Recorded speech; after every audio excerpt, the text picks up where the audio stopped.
My name is Shiloh Platts, and I am the Beaumont Area True Texas Project Director. I have to tell you, there is almost nothing that's more fun than going to a Trump rally. But I'd have to say, a close second is going to be a Paxton and David Covey rally.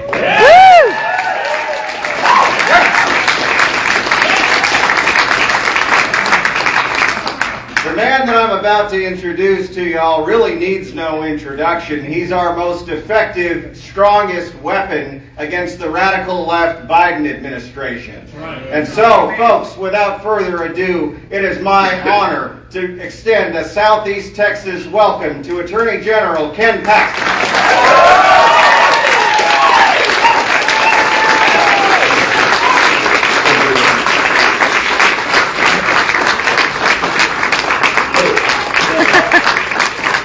Great to be here on this very chilly night. I'm really here because of David Covey, and I want to. Is he here? Yes. Okay. This guy, in my opinion, has tremendous courage. Somebody willing to take on. I was calling him the Speaker of the House. Let's just be honest, drunk Dade. Anybody willing to do that has tremendous courage. It's not an easy job. It's. We know that Dade Phelan's going to have a lot of money. We know that he's well known. But I have a lot of respect for you and Bethany being willing to take on this fight. And what you all are doing in this small area of Texas is going to have an impact on the entire state and on the entire country. So I always wondered how the founders of this country, what they thought of what they were doing at the time. I don't think they had any idea that their impact, small as they were, sorry, I was trying to get out of the way of that light. We're turning it off. Thank you. That they would have the impact, thank you, that helps a lot. That they would have the impact that they had. And I'm convinced that right now, at this time in history, that this area of Texas could have that same impact on our state and on our country. And I don't know why that you all have this amazing opportunity, but I think history will judge us based on what happens right here in Texas and right here in this area, because defeating the Speaker actually will change the direction of the state. And I want to explain what I'm talking about. So I want to go back to my impeachment. You all remember that I got impeached. Now, some of you were at the lunch that we had today. Move the banners. You were. I'm sorry you have to hear a little of this again. But I had no idea this impeachment was coming. And it was a 3-day process. It was a 3-day process, and then they had a hearing in the Texas House for, I think, a little over 3 hours, which is shocking. I was not allowed to present any evidence. We were not allowed to present anything that would contradict what the House says. They had no sworn testimony. They had no witnesses. They had no evidence. They were required by state law to have sworn witnesses. They had none. They did not follow state law. And state law also said that they could not bring any of this stuff if it happened prior to the election. Because guess what? Instead of politicians deciding whether I stay in office, who's supposed to decide that? The voters. And if the voters knew about it, which, believe me, they spent about $30 million, the Bushes and others spent $30 million trying to take me out. And guess what? I mean, I am proud of George P. Bush for getting 32% of the vote, but that's all he got. And you guys decided.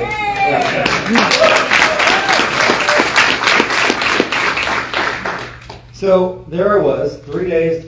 They'd spent how many millions of dollars already, which, by the way, the Speaker, Dade Phelan, has failed to disclose how much he spent. Why will they not tell you? Why is he not being honest with the taxpayers? Because I think he knows that no one would like how much was spent. We're talking about a $3.3 million settlement, which we deal with settlements every day. And they've never fought any of them except for this one. And they've decided to spend multiples on that, trying to go after me for settling a case that was going to cost the state millions and millions of dollars. And that was going to be tried in Austin, Texas, where, if you don't know about liberal judges in Austin, Texas, we don't win there, ever. It's just a losing proposition. And so it doesn't matter what the law is, it doesn't matter what the case is, it doesn't matter what the facts are. If we're in Austin, Texas, it's a bad place to be. We're trying to get out of it. So that's where I was. I find out that I'm out. I lose my salary. Glenn Hager decides to take away my salary illegally, comptroller. I have no money left in my campaign because I've spent $16 million on a primary, a runoff, and a general election. So they know I can't raise money during the session, so they know I have no money to pay lawyers. So I have no staff. The lieutenant governor puts a gag order on me, so I can't talk, I can't respond to all the leaks from the House. They also have, I think at the time, 14 to 17 lawyers, and they're all working on your dollars, not mine. Yep. And I don't have any money, and I have the lawyers, and I have to build a team. I don't have any of the information, they're getting all of it. And I built this team, and I told my lawyers, I said, look, you guys are going to have to win every day of trial, and you're going to have to win every hour of trial, or I'm done. And I said, and even after that, I might be done anyway because of the politics. And let me lay it out. There are 31 senators. They had already eliminated Angela. The Republicans eliminated Angela from voting. My wife, who would have been a good vote for me, I assume. And then there were 12 Democrats who had already decided before they walked in the door that I was going to get impeached. Yeah. And so you think, well, I've got 18 Republicans. They need 2/3. It's a done deal. No. There were several Republicans, particularly attorneys, who wanted my job. Yeah. And so they were organizing behind the scenes, trying to get just one of the 20 counts, which they threw as many as they could. Some of them I didn't even know what they were talking about, like this secret deal that we supposedly handed off some envelope to this developer that they made up. All of this, if they could just get one. And so I told these guys, even if you win every day of trial and every hour of trial, it's still going to come down to one thing: the people of Texas speaking out to their state senators. And I'm convinced today that I'm here today because of the people of Texas. That's right. That's My right. lawyers did a great job. We definitely beat them on the floor every day, every Yes. hour. And we only had, you'll notice, they had 8 days to present. We had 1 day to present our witnesses, because that's all the time we had left. And so we turned their witnesses into our witnesses. And despite all that, I would have lost but for two things: the people of Texas speaking to their senators, even though they were told not to speak to them, which Yeah. is the most weird rule I've ever heard, where these elected representatives were treated like they were jurors. They're not jurors. They were elected representatives, and they're obligated to do what you want them to do. And if they don't, they're accountable to you. That's right. And second, I was going to tell you one other thing. They're not only just accountable to you, but your message to them, because I am convinced your message to them and your prayers for me are what ultimately kept me here. It was nothing else. I am convinced.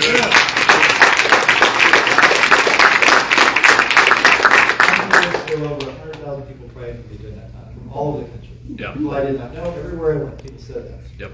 And that is what kept me going. And I told my team, I said to all my lawyers, because they kept putting out these fake rumors that I was going to resign. And then, trying to get me to resign. They were trying to pressure on me. The media would run with these stories. It never happened to me. But no one knew that, right? Because I couldn't speak. I wasn't allowed to go out and say, no, I never said that. And so they could say whatever they want. And I had no opportunity to respond. And so I had to sit down with my lawyers. And they said, well, you're going to resign. I said, here's the deal. You guys are going to have to go to the last day of trial. I am going to stay until the last day of trial and make these guys all vote. If they want to vote me out, then they're going to have to be accountable to the voters. I will not let them do it. Yep. It's easy. I was elected 4.5 months ago, and there's no way that I'm leaving under these terms. So Very good. that's right.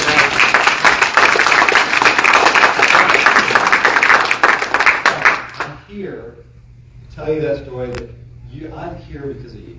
I'm here because you spoke out. You prayed. People gave me money to help. I spent $6 million on this. I'm still paying that back, but at least I had enough money to keep these guys going. I don't want my lawyers to go without food. So they got paid several million already.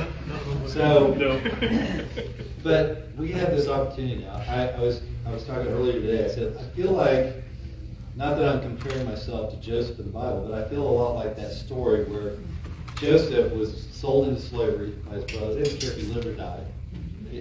He was in a terrible situation, and yet he trusted God and ended up in a position of running Egypt. And then ultimately his brothers come to him, as you know the story, and he was able to say to them when they were terrified, what you meant for evil, God meant for good. And I think that my impeachment now gives us an opportunity to do things that otherwise would never happen. That's right. Like expose Dade Phelan. That's right. Ken, I'm sorry, on the live feed, they can't hear you. Could you hold both mics, please? I'm sorry. I always try to do what Julie tells me. It's a good idea. Is that better? So I want to explain a little bit about the Texas House and why somebody like David Covey matters. So I always used to wonder, how do people go to Washington? How do they go to Austin? They say they're going to be a certain way, and then they're not. And I just, don't you wonder, like, Oh, yeah. how does that happen? Well, I've had 20 years to watch it, and here's what happens. Everybody goes down there. A lot of people go down there with really good intentions. They want to do good. And the first thing that happens is the leadership of whatever it is, school board, city council, Congress, Texas House. And everybody, that's really good music. I feel like dancing. Don't worry. Everybody wants to make a difference, right? They want to feel like they're significant. I think it's built in from God. We want to feel like we have significance. Yeah. And then the leadership comes in, they put their arm around you, and they say, hey, do this for us. And you're new, and you're thinking these Republican leaders are going to tell you the best thing to do. And so you assume, well, I don't know anything, except there's something in the back of your mind that goes, wait a minute, this doesn't feel quite right. What most people do is they ignore that, and they want to feel like they're important. They want to be part of the team. They don't want to like offend the Republican leadership that we're on the same team, and they want to get good committee assignments because then they can do good things. And if they don't get good committee assignments and they don't get money to get reelected, then how are they going to do good things? So they end up voting for things, and then they find out maybe their constituents aren't very happy about that. But when it went off in the back of their head that maybe this wasn't the best thing, they should have stopped and asked their constituents. And a lot of times Yes. they don't do it. Yeah. They go on because they think, well, of course they'd want me to do this because otherwise all these other things wouldn't get done. And what I call this is perceived power. Perceived power because you're given all the sort of public appearance of having power. You're a committee chair, people come to you, they ask you to help them with their bills, you're important, you decide these things, but that's not really what's happening. You're being told what to do. You have the public perception, you are perceived to be powerful. But the people that have power in Austin are the people that don't do that, the people that don't. So I was in the House and the Senate for 12 years. I never got a committee chairmanship. But guess what? I never gave up my vote. That's right. My constituents got from me true power, which was real power is your vote. And so many representatives, so many senators get confused between real power and perceived power. And clearly, Dade Phelan lives on this. And so I heard this over and over. Well, there must be something that you did because all these Republicans voted against you. Well, let me tell you how it works in the Texas House. I was there for 10 years. I know. There are 76 members that have to vote for you to be Speaker. I hated speakers' races. They took up a lot of time. It was very frustrating trying to get people to do the right thing. So what happens? The Democrats have outsmarted us since Joe Strauss got elected. Yeah. And what they do is they block vote. Every one of them votes together. And they all go to different Republicans and they say, what will you give us? What will you give us? What will you give us? And guess who wins the race? The Republican that gives the Democrats the most stuff. That's right. So what do they get? They get committee assignments, committee chairmanships. They get to block certain of our parties. Not Speaker's fault. He didn't do it. It was done by these Democrats, these terrible Democrats that he put in power. And so he gives them power. He gives them, and guess what else they wanted? I'm convinced, and this is my proof, I'm convinced that they wanted to impeach me. And this came from Joe Biden's administration. Why? Well, I might have sued him 49 times. That's a lot of suits. And we might have won a lot of those lawsuits, kind of slowing things down and messing up some of their true goals. Right, good.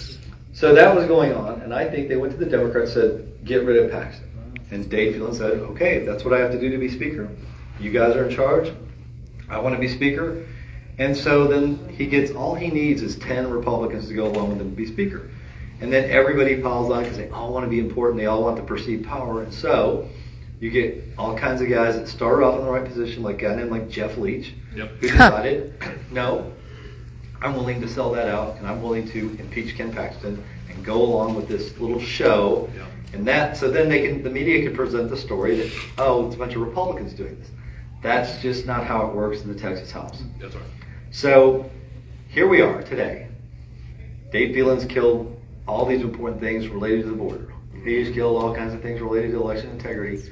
He's appointed Democratic chairs. There's all kinds of parties. We're wasting our time. We're losing time when we could be putting together a state that gives us much more chance to keep our state conservative, Republican, and Dade Phelan is frittering all that away. Right. And that's why this election is so critical at this time. If we don't change it now, I'm going to make the argument that we may never be able to change it, and here's why.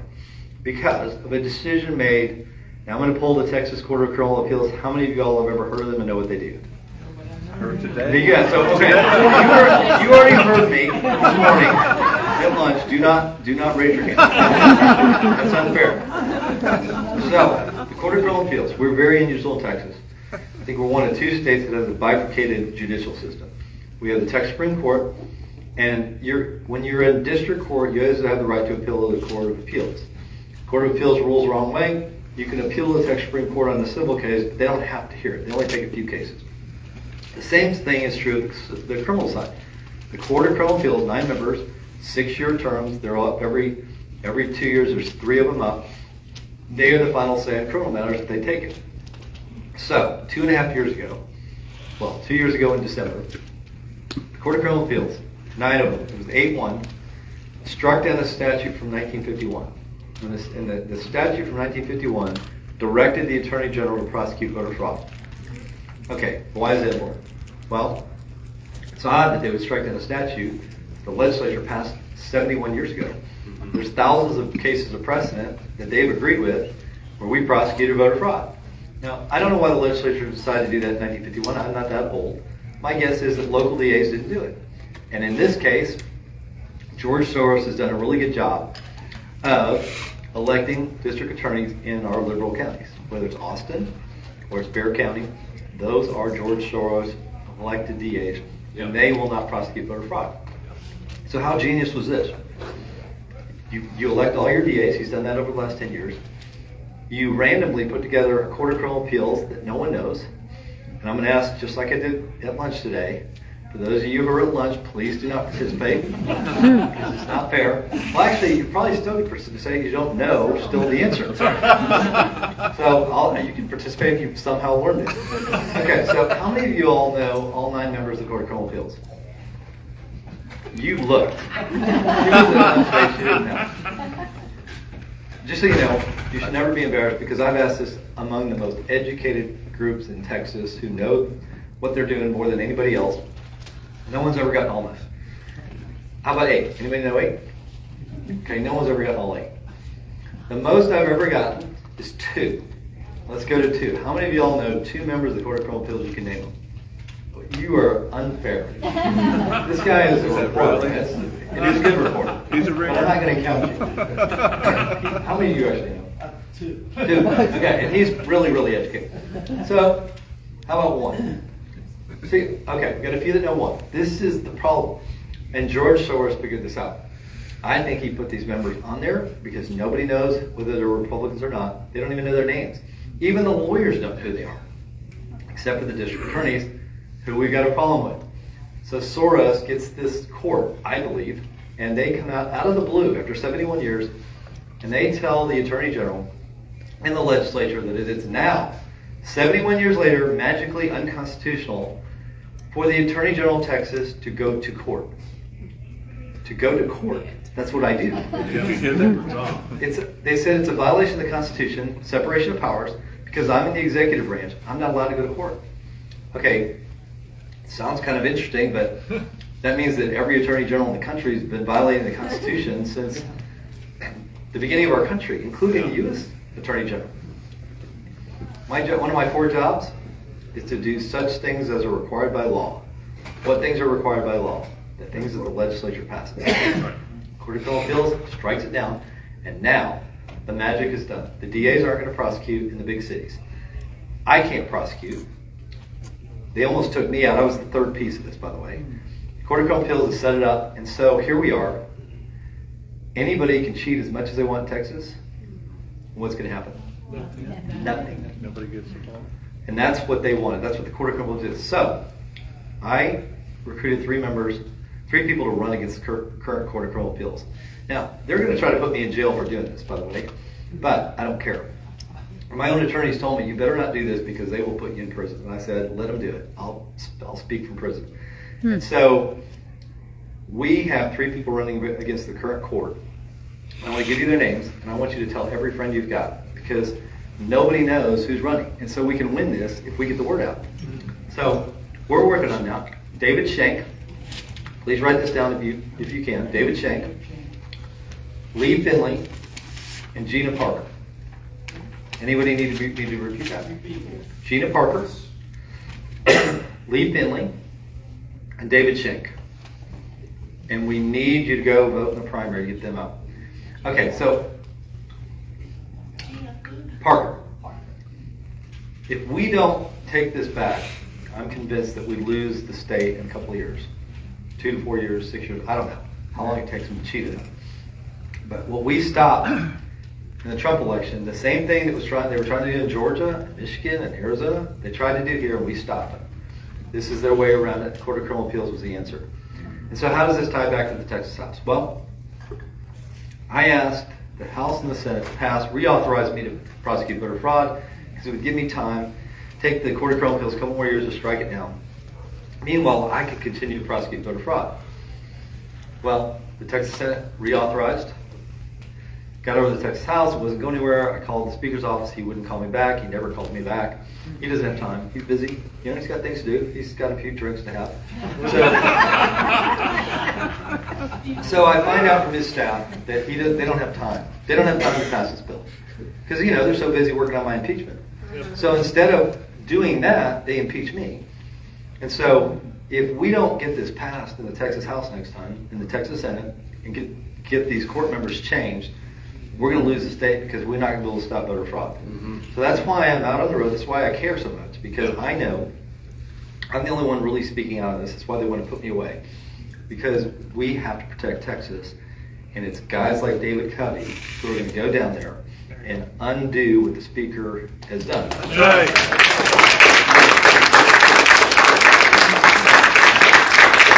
And I truly believe that, and I'm going to really encourage you not only to get members out to vote for the Court of Criminal Appeals, but I want you to each go find 20 couples. It's 40 votes. Get their address, their phone number, and their email, and get it to his campaign and get them to commit to vote for him. That'll be 40 votes from everybody in here. It'll just give them an actual cushion so they can win, 92% instead of just 91. But I really need you to do that because it's a little bit of effort on your part for what he's giving up to go do this. And I also need you to contribute to his campaign because Dade Phelan, unfortunately, will have millions of dollars. He's already spent millions of dollars on this campaign. And he's depending on his money from Austin, not from here. He's not asking you for money. He doesn't need your money. But he does have to have your votes. He has to have votes here. And he'll try to convince people that he's a conservative. He has no record of being conservative. It's all rhetoric. That's right. And all lies. Unfortunately for him, there's a lot of evidence. There's a lot of things that people know now because he decided to do this to me, which goes back to my Joseph story. That's right. So I believe more than ever that this election will impact our future. And you are in a blessed position to have the opportunity to change the history of the state of Texas. And look, I can't name many of the founders. I can't name most of the people that sacrificed to get us here. I just know they did it. And that's going to be, I think, our future, and I hope it's your future, that someday, they might know David Covey, they might know a few of you, might be in the history books, but most of you will never be known.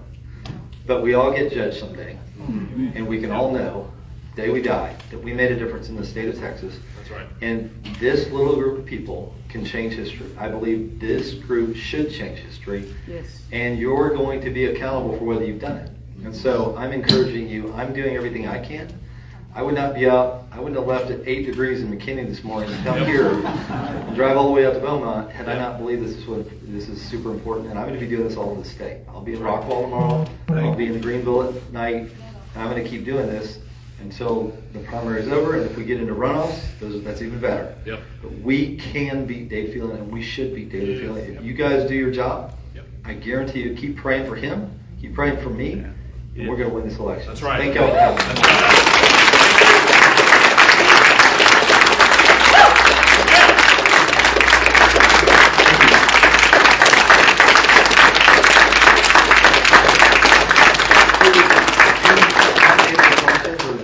Would you go ahead and introduce him? Oh yeah, that's great. Okay, my favorite part of the show. So again, I told you I'm so proud of this guy for being willing to do this. because this is not easy. I've done it, and people that have it run, put their name on the ballot, and then taken the incoming, which he will take from Phelan's arsenal of money, and his Austin lobby is going to be funding this race. He is the biggest target, and that's why he needs your support. And when they hit him with hard things, encourage him. Call him. Say, we're on your side. Don't worry about it. We're going to help you. We're going to get you more votes because of this. So I want to say how proud I am to endorse your next state representative, David Cup.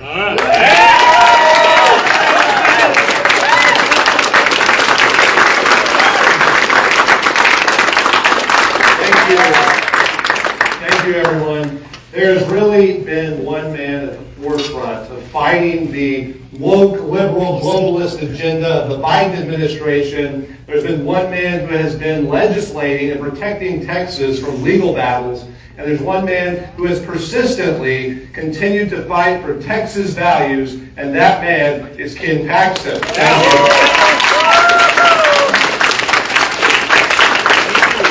For those of you that don't know, my name is David Covey, and let's talk about the elephant that is not in the room. Dade Phelan has failed every man, woman, and child in this room. He has failed you because he has not worked for you. Let's go through and look at a few examples so that you have the facts to talk to your friends.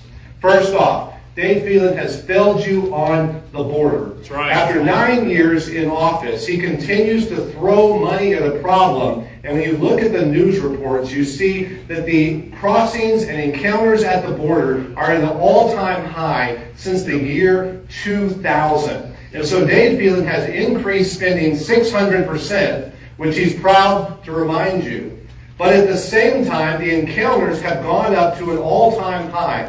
So let me interpret that for you. Dade Phelan is spending more money to get less done than any time in Texas history. Let's talk about taxes. Let's talk about how Mr. Phelan has failed every man, every woman, and every child in Texas because he has failed to pass meaningful tax relief that will be there for our children. Now, when you think of tax relief, don't you normally think that they cut the budget of the government, they have less spending, and so they have money to give back to you? Yes. That's not what he did. No. He increased spending, grew government spending, and after growing it, he still had a surplus of $33 billion. Wow.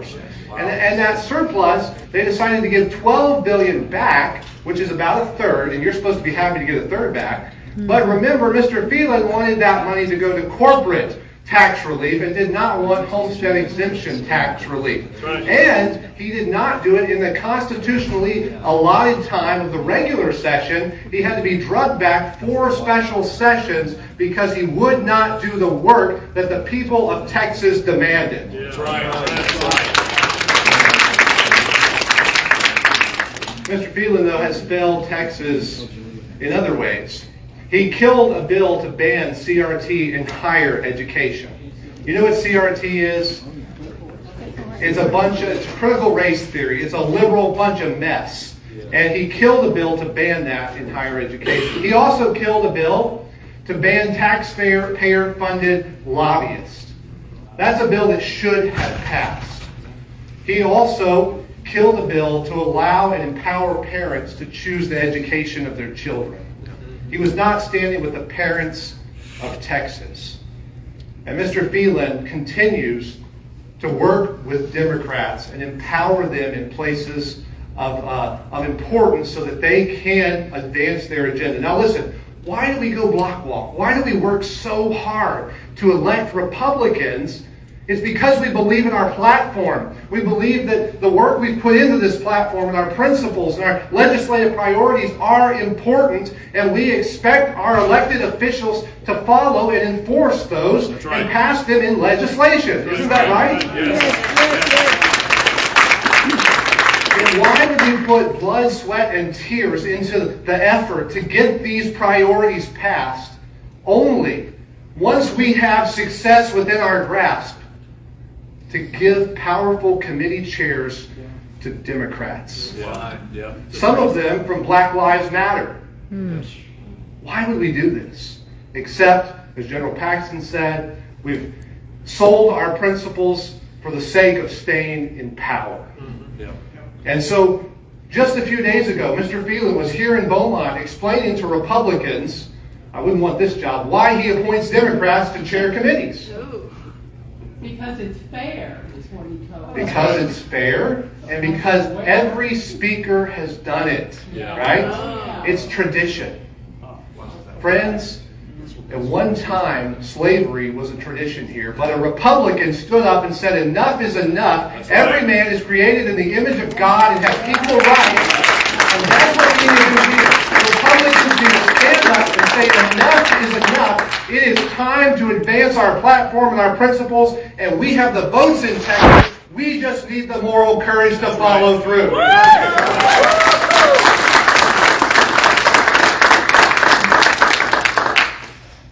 I want to introduce you to my wife because she is a lot of the reason I'm running. Her and I have two boys. I have a 2-year-old and I have a 7-month-old boy, so 2 little boys. But my beautiful wife, Esther, is in the back. Esther, would you wave at them? She sacrificed a lot so that I can do this.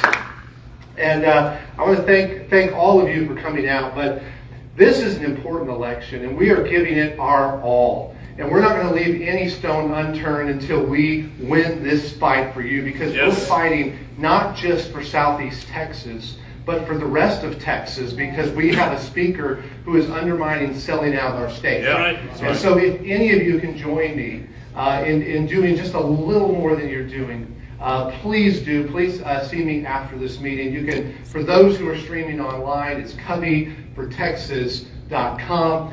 We would love any support you can give. What I would like to do is I promise to take some questions. And so if anyone has any questions, I'd like to take some of those right now. First of all, can we just say that Ken had to leave because they shut down I-10, and that's how he gets home? He was planning to do Q&A with you guys. Sorry about that. But we have a rock star right here, so let's continue. Good. Yes, ma'am. What is the first thing you plan to do when you get into office?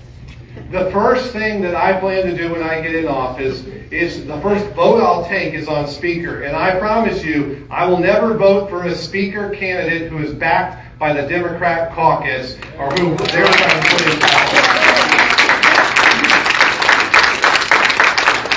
I will also file legislation to work on the border and to close it, because we have the knowledge to close the border. We just need the political will. That's and we right. need to empower our DPS and our military forces to do what it takes to close the border and stop the invasion. That's right. Obama said that he was going to fundamentally transform America, and he started doing that Yeah. by opening the border and allowing people to come in and take over our country, because they don't like the American way of life. They don't like individual liberties and believe that God gave us our rights. They want to come in and transform us from within, and it's up to us to act and to stop that. Yep. That's right. Yes, I ma'am. have a question about the Yes, ma'am. My question that was really for Ken was, there's all these George Soros-backed DAs. George Soros, I mean, no, I don't mean any disrespect, but he looks like 1,000 years old. Why can't we, boot him out, or he can't do anything with America? But what's the process of him picking a DA to run, to be in office? I mean, what's that? What does that look like? Because So Mr. Soros comes in, as General Paxton was saying, and backs these candidates who believe in liberal views and want to fundamentally change America. And what they've seen is, when the voters, or the grassroots, when we are apathetic and when we don't engage and hold them accountable, money can buy seats. Yeah. And so what they're counting on is that we don't do our study, that we don't do our research, and we don't get engaged, and then they can just send out mailers and people go vote for the names that they recognize. And so it's a money game. And so, but we can counter that by being engaged, That's right. by being informed, by being educated on the facts. That is how we make a difference. That's right. So one more question. So these 3 people, this is going to be statewide, right? I have family in Dallas, San Antonio, and Harlingen. So those 3 criminal court of appeals Yes. will be statewide March 5th. Yes. Okay, so we just need to record like crazy. Yes, yes. Please take those names and maybe we can send out. They're on our website, truetexaspractor.com. Under election 2024, we have recommendations for all over the state, and every one of them includes the statewide. Good. Very good. What other questions? Yes, sir. Mr. Covey, how are you? Very I'm good. going to take a different stance here, and we've spoken in the past, right? So one of the stances throughout our state is parental rights, not just along with school choice, but it ends up in the family courts, right? So how can you, being where you're at, Jefferson County is one of the top 5 leading counties in non-custodial parents being men, primary fathers, Yeah. right? How can you, once elected, push the needle back to equality? And what I'm mainly going after here is House Bill 3379, which is the equal share parenting bill. How can you, in the county that we sit, convince an entire state, since 20 years plus, has not done this, that children need both parents in their lives? Yeah. Granted, there's circumstances, right? But the presumption is, from where it's starting going, is that if there is separation or the child or the parents aren't together anymore, that the child needs both. So how can you move that needle, not just in the House, but also in the Senate, to be able to get that? And then the second part behind this is, how can you help us with the other burden, which is, hey, I'm going to take your father, if something were to happen, hopefully not, right? But if something were to happen, is that it's more incentivized for you to be a financial burden to you than rather than to be access to your children and be a part of them every day. How can you do 2 of those things if you are elected moving forward? So let me start with the first part. And I think it goes to the issue that we have a epidemic in America of not having fathers involved in families. And so a lot of the problems that we see with crime and mischief happening is because fathers are absent. And so a lot of that, I think, starts in the church. And we have to engage with fathers and bring them back so that they have an active part in training and discipling their children. When you have that, you have to begin to change the outlook of a culture to also place emphasis in their judicial system, where fathers are not just, because it's the father, the mother versus each other, everything else being equal, it goes to the mother. So I think that we have to look at that and emphasize the importance of marriage and of families and the benefit that families give to the strength of our culture, because that's how God created it. As far as legislation, I think we can look at legislation, and that was a good equal parenting bill, and those kind of things need to pass. To do that, you have to have a coalition of like-minded legislators who see the value that are in family values, and then you bring that and you pass it. So I think it's twofold. It starts in our culture, in the church, in this group, and then also in what legislation you can pass on that. Well, if a follow up with that is that this year, Mr. Phelan put another Democrat right in the chairman's chair, right? He put that in the JJFI committee, and we never got to even put our testimony out. We had hundreds of people show up, myself included. Wow. We had hundreds of parents and family members, grandparents, aunts and uncles that haven't seen their kids for years. Wow. Only because the judicial system is allowed to make it discretionary because our laws don't say, hey, it's in there, I have to do this. As opposed to, well, only one person should be physically raising the kids while the other one financially support that. Yes. So that's going to be huge moving forward in our county, because what is in our county? It's petrochemical, right? It's one of the most prosperous ones in our state. So with that going forward, I think that's a huge thing is that who chairs it? Because then you get a like-minded chair and parties inside of that just kill everything. Which committee does it go to? JJFI. Okay. Yeah, that's a very important one.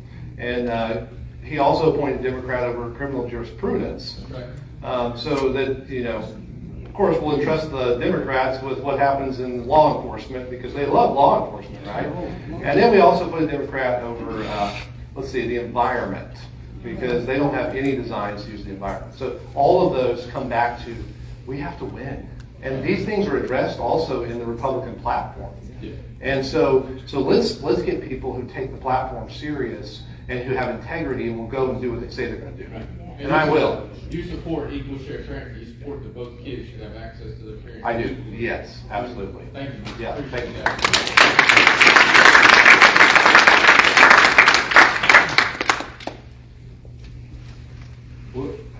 I think we got the sign. Maybe one more question? No, that was a sign of I have an online question that I Okay, wanted. But okay. you go ahead first. You mentioned about taxes and sort of the charade behind it, which was, so Phelan's taken a lot of credit for reducing property taxes. Most people don't know it's temporary. Most people don't understand that it was a surplus. And to your point, so if you get elected, what is your view of what you think should be done going forward? Thank you. That's a great question. And for those online, he's asking about the tax situation. And most people don't know that it's a temporary tax relief. What I would tell you is, back to a little bit what I said earlier, is you can't reduce taxes until you cut spending. Yeah. And so first, we have a constitutional amendment for a balanced budget. So as much as we spend, we have to also bring in. So the more we spend, we're setting ourselves up to continue to tax more and more and more. So at some point, we have to say enough is enough.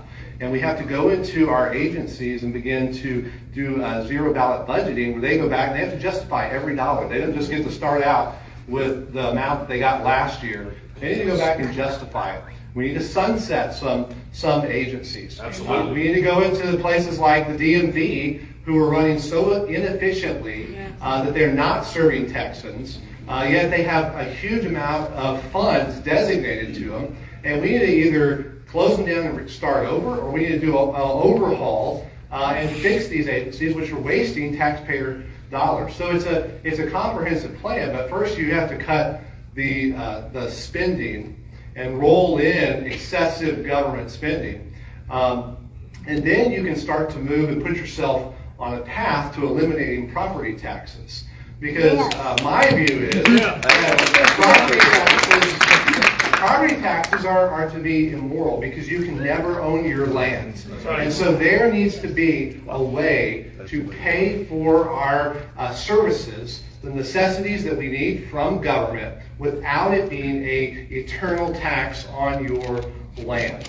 And so there are several plans out there that show how to do that, and so we just need to start implementing them.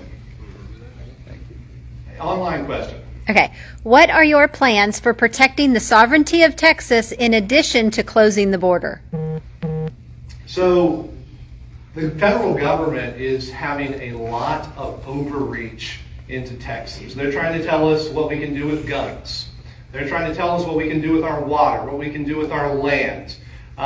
Frankly, we need to just tell them to shove it and say Texas is Texas. And we don't do what the federal government says. To do that, we have to have men like Ken Paxton suing the federal government and fighting them. And so you can count on me never voting to impeach a sitting, statewide elected official with no evidence, no facts, no sworn testimony on a holiday weekend in less time than it takes to smoke a brisket. I will stand with the people of Texas and say we have to fight the federal government and stand for our sovereignty, because Texas is one of the largest economies, not only in the country, but in the world. And so we have a lot of influence. We just need to stand tall and remember that we have the Constitution on our side. That's right. Yes, sir. Where does Texas stand? I know Florida has outlawed China from buying land in Florida. Where does Texas stand? So we did not pass that bill. The conservative Senate kept pushing to pass that legislation, but it failed in the Texas House. A bill to ban the Chinese owning land, and they are owning land. Oh, yeah. And they're trying to grow that footprint even right here in Texas. Did it even get a vote? Part of it, Dade, Phelan. Protecting it. He's protecting it. And here's the other thing. I don't know if y'all are aware of what's happening in Colony Ridge. That's over in Cleveland, or who knows where Plum Grove is. That's not far.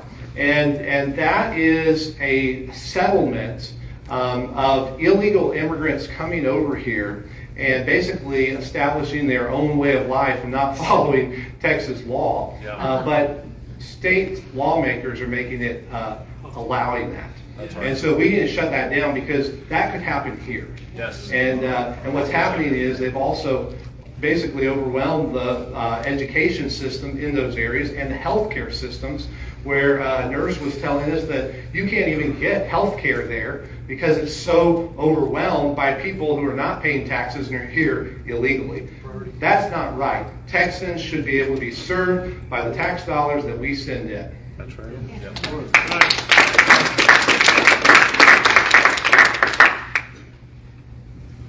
Go here and then go here.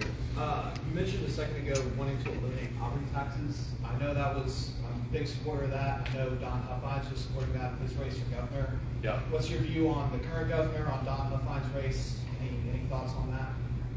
I think Don Huffines has put out some very plausible plans that show that it is achievable. And so we just need to go in and begin to move that direction.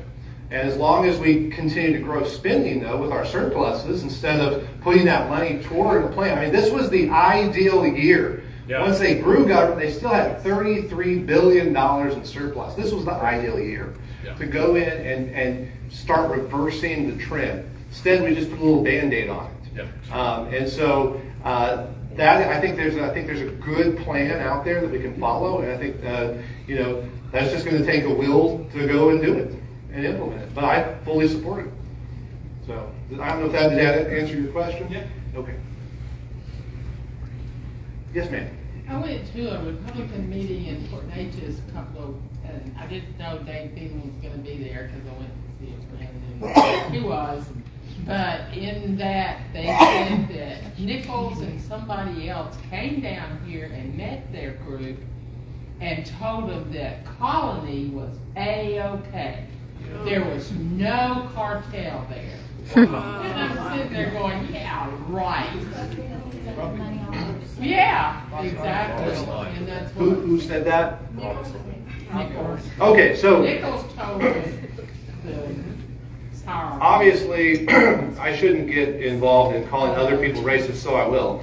Mr. Nichols not only voted to impeach Ken Paxton, he's part of what brought Colony Ridge to Plum Grove. And so, of course, he's going to defend it and say that it's not a bad thing, but he was helping his buddies, and so that's how that happened. It happened on his watch. He's responsible, and he needs to be held accountable. Yes.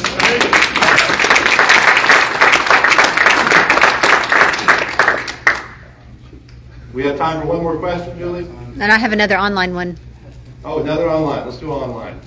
They want to know what your thoughts are on Texit. Okay. Texas National Movement has put out a petition. I've signed the petition saying that Texans should have the choice to vote on Texan. Yeah. So I think that's only fair. That's a decision for our state. That's not something that the legislature should be deciding. That's what you should be deciding. And so I would fully support a bill to put that on the ballot. I have a question. Yes, ma'am.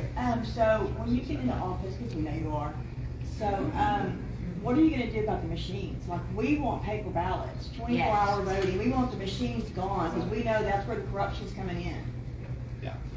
So I would like to see us now. What's happening is we need. First of all, she's talking about ballots. We need a paper trail for all of our ballots. That's undeniable.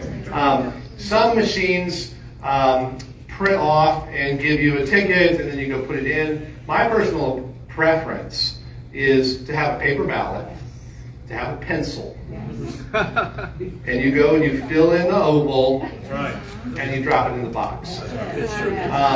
That's how we did it around here for a long time, until people started getting creative and a lot of election fraud started happening.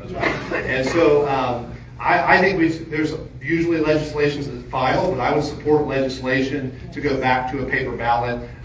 We absolutely need a way to be able to recount and to check out the accuracy and integrity of elections, and not have to trust a computer because we already disposed of the paper ballots, and now there's really no record. You just have to trust the computer telling you that this is the final count. And we saw what happened in 2020, so, I mean, Yeah.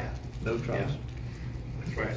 So it's actually better to send in a mail-in ballot than it is to go use the machine. No, that's not, it's a vote in person, is it gonna take that mail-in ballot? My preference is to vote in person.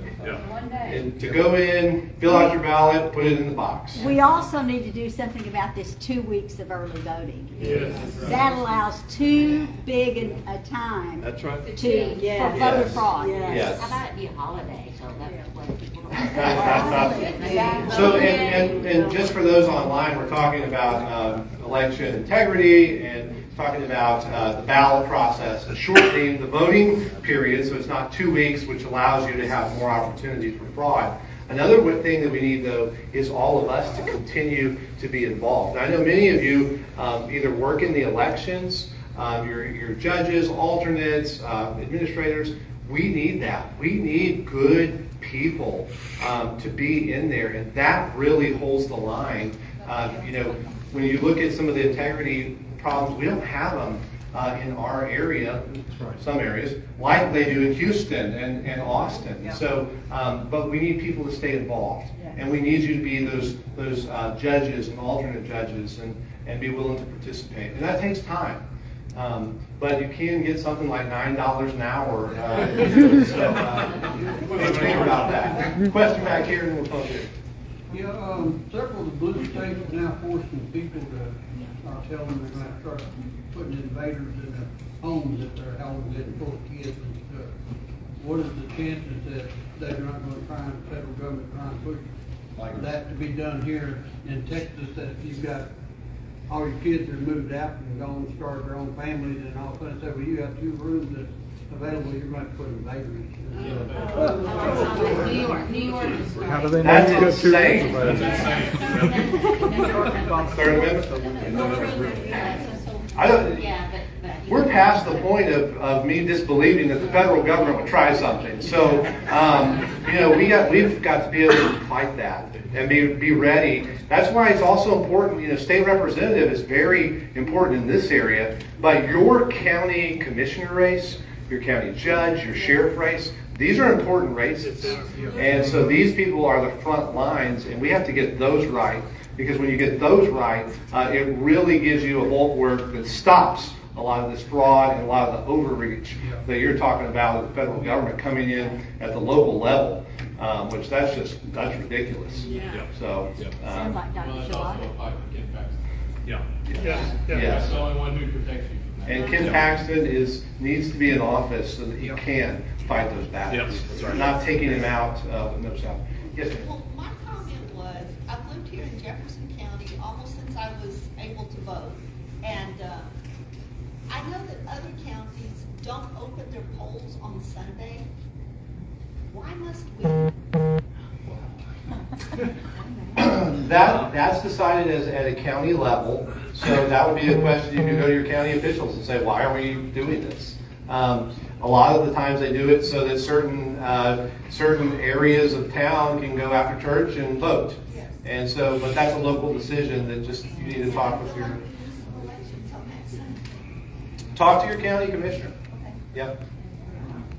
Yes, sir. David, for those who don't know, what has President Trump said about Dade Phelan? What has President Trump said about Dade Phelan? I can't quote it exactly, but it's something to the effect that we need to get rid of him and get somebody to work for Texas. President Trump is another one who, like Ken Paxton, is out there fighting. He's getting ridiculed, he's getting lied about, he's getting prosecuted, he's being dragged through the mud because of his stance. But I firmly believe we need someone like him to come in office, because he is fighting the machine, and it's a difficult thing. And just at my little level, I've been able to peek a little bit behind the curtain and see how dirty some of these elections can be, things that they'll say about you that have no facts. And so what we need to do is continue to pray for people like Ken Paxton and President Trump, who continue to stay out there and tell the truth and call out people like Dade Phelan, even when it hurts and even when they come back and attack them with lies.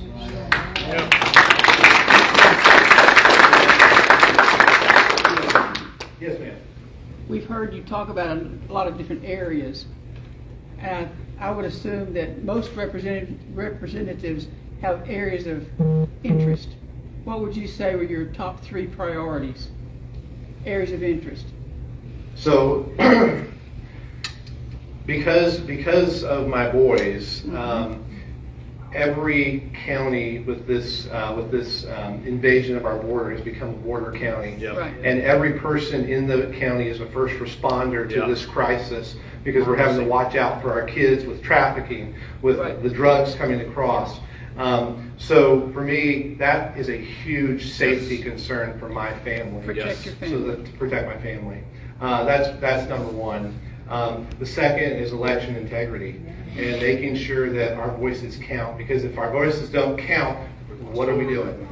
And so we have to preserve that. And then third is we've got to be able to have the prosperity to do what we need to do and what we want to do. That's part of the great thing about being a Texan, about being an American, is if you work hard, well, used to it would pay off. But with the taxes so high, a lot of families are struggling, and particularly in our community where there are a lot of single income families, it's very difficult, and it's becoming more and more difficult to just have a single income provider. And for like me, allowing my wife to stay home and raise my boys, that becomes more and more difficult for people in our community. And so we have to be able to keep those costs low. And people say, you know, what's tyranny? What's a tax level of tyranny? Well, in the Bible, you know, God required 10%. And I say when the government gets above that, that becomes tyranny. And so we need to cut our government spending down to where we get back to a reasonable level that's not overtaxing us, where Texans and Southeast Texans can't even provide for their children without both parents being gone and working just to provide. And that's very difficult even for single parents who it just becomes a challenge. And so that's why we have to get those down. Thank you. Yes, ma'am. Would you please address homeschooling and school choice and keeping, you know, you say you're for it. This is from an online question, I'm paraphrasing. You say you're for school choice, but how do we keep Abbott's strings out of it? So those who don't know, I was a homeschool student. So my parents are sitting in the back. My mom is a teacher, dad's an engineer, and my mom was able to stay home and raise me and my 7 siblings. Also educated us, helped us get through college, and so that has a special place for me because my parents were able to shape my education, my morality, and I was not influenced in my worldview by a public school system, which does have an agenda. And so we have to understand that there is a difference because there is an agenda pushed in public schools, I believe. Yeah. And so it's very important to me that parents have that choice to homeschool. Now, when you go to school choice, there's also a lot of money. And so there are a lot of lobbyists pushing for this because they want a piece of the money. And so I have said, and will continue to say, it has to be no strings attached. Yes. And so there has to be no strings attached to where that money goes. Now, my view, to answer the question online, is that instead of the government taking the money from you and then giving it back to you, if you meet so much, this certain criteria, then you get an exemption from paying the taxes in the first place. Because when you get the money back, you almost always, it's hard to get it back without strings attached. That's just how it works. Yep. But if you don't have to pay it in because you have a school-age child who's not enrolled in school and you are educating them, you get to have that exemption. So that's the form that I would support to prevent those kind of strings being attached, because the last thing people like my parents want, or other homeschool parents and private school, is for the government to come in and then start saying, here's the history curriculum that you have to use that we've rewritten, or here's the social sciences, the science curriculum. That should be for the parents to decide. Yes. That is Yes. fundamentally a parent's role and prerogative. That's right. For having their children. That's right.